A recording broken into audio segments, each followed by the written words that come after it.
Welcome to another Fireside Chat, Black Blockchain Summit 2022.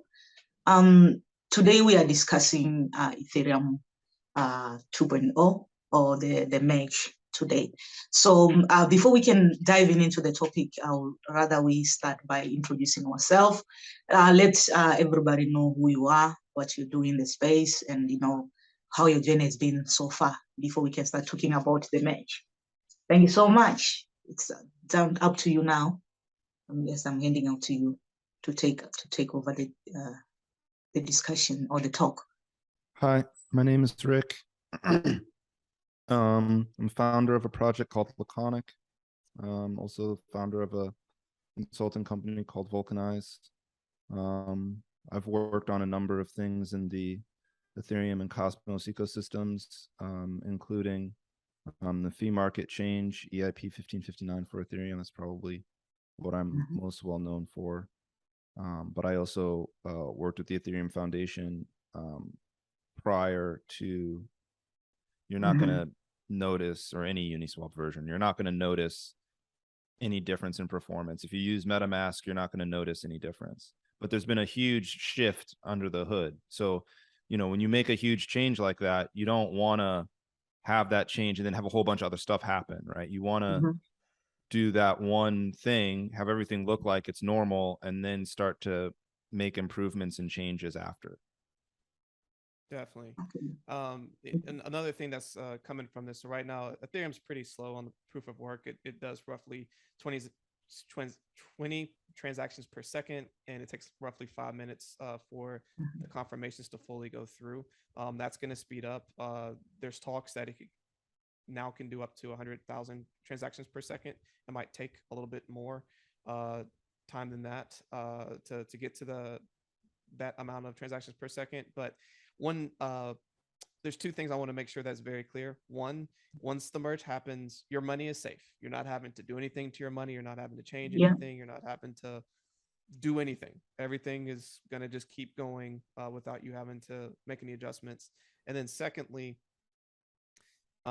gas will not necessarily be cheaper. So there's a misconception that people think that, well, now that there's more transactions per second, gas should be becoming cheaper. There's actually an article that came out from the Ethereum Foundation saying that that's not true.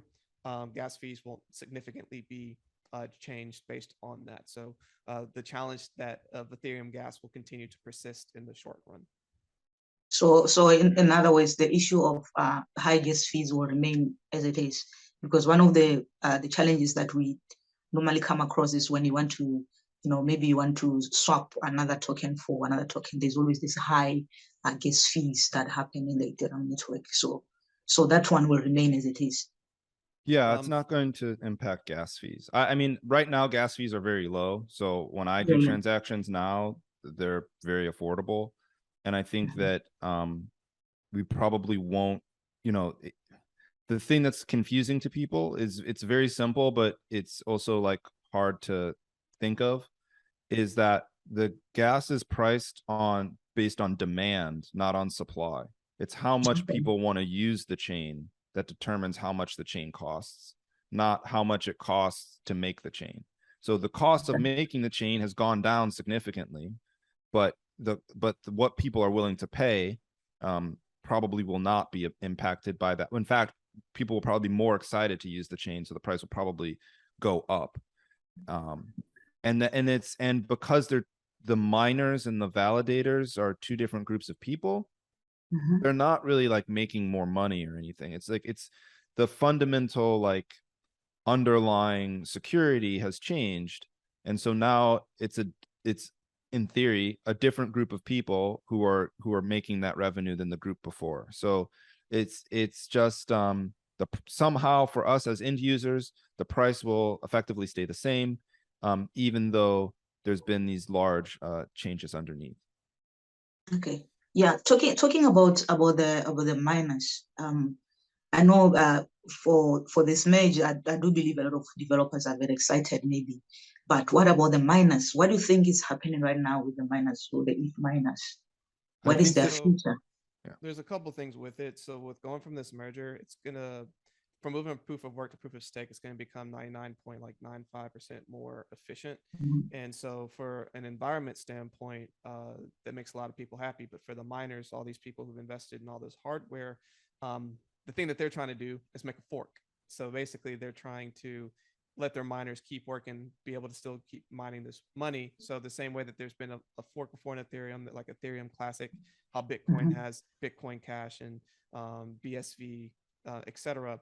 The miners are currently trying to put something in place to have a fork be put in place so that they can keep mining. But for as far as what Ethereum has claimed, that as far as what they're looking for on their blockchain and how they're continuing to looking at it, they're only going to be looking at what's happening post ETH 2.0 merger from the proof of stake model.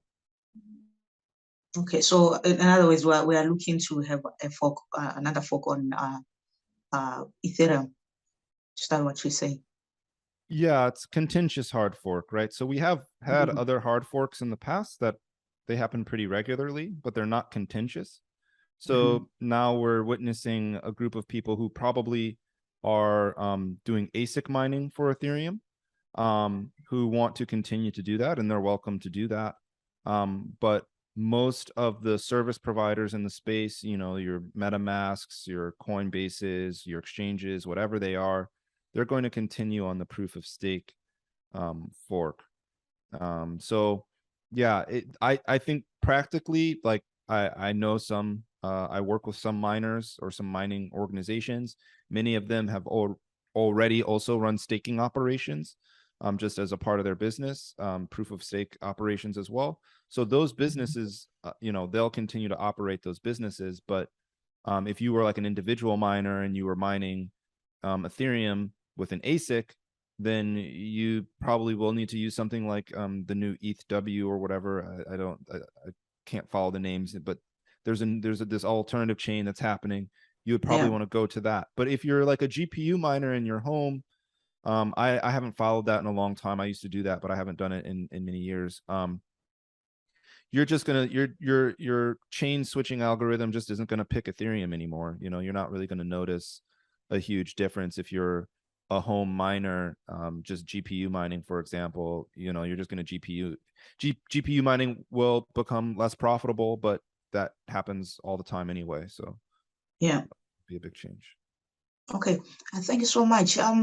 Now let's go to the issue of like fear. So normally when there's a change that is happening, there's always like questions in people's minds, you know, the fear of maybe what if the system does not work? What if the upgrade does not work? Have you ever thought of the upgrade not working the way we want it to be? And if it is the case, what measures do we have, contingency measures we have in place in case things don't go well? I believe it's been tested with shadow Mhm. forks like Yeah. 13, 14 times. Okay. So it's been thoroughly tested. The testnet transition happened like last week or 2 weeks ago. Yeah. That was smooth. That worked smoothly. Yeah. So I think it's one of the most, it's almost certainly the most tested Ethereum fork ever, like by a significant margin. Like it's By way far. more tested than Yeah. anything else we've ever done.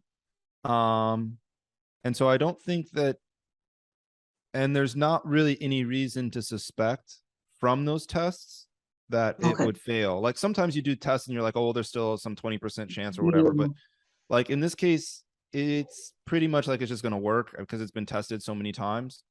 And if it were to fail, well, we would probably just stop producing blocks. So you would just, the Okay. network would effectively stop producing blocks for some period of time. And that can cause problems for various services on top of the chain. But again, Yeah.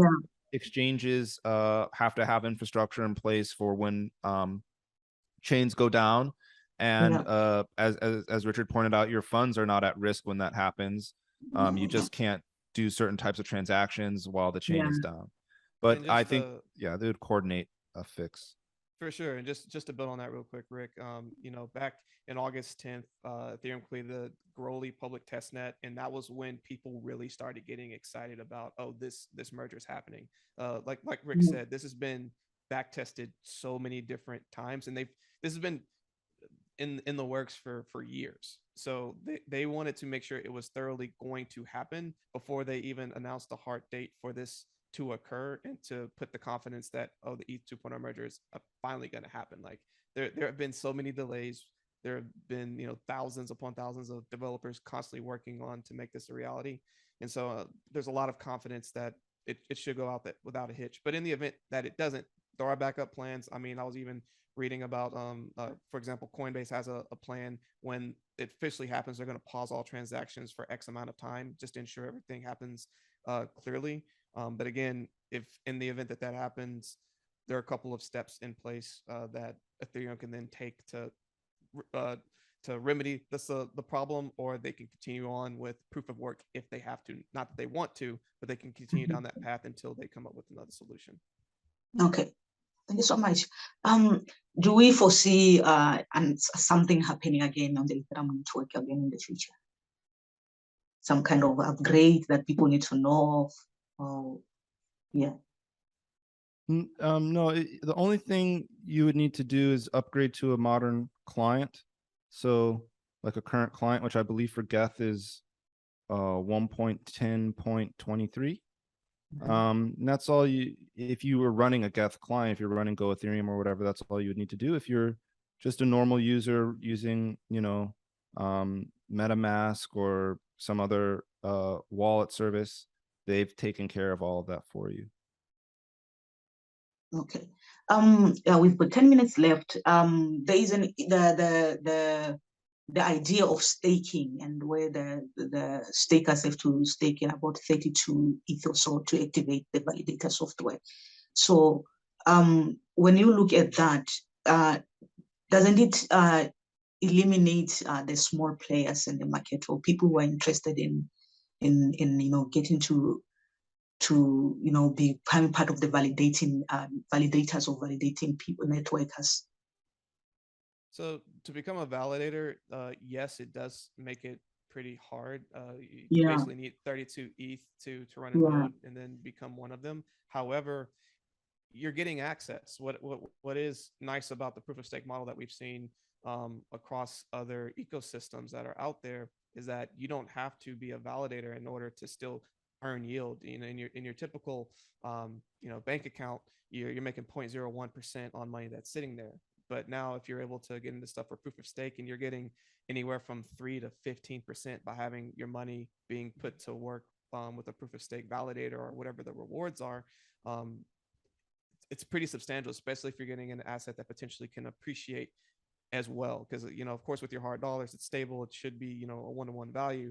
But when you're getting into something also could appreciate over time as well, you potentially can have your money multiply over time. So I think that it's still providing access. Now, will the amount of money that these people potentially make significantly less than a true validator? Sure. But they can still get at least a piece of the pie, which I still think is valuable for your everyday consumer trying to get into the space. All right, thanks so much.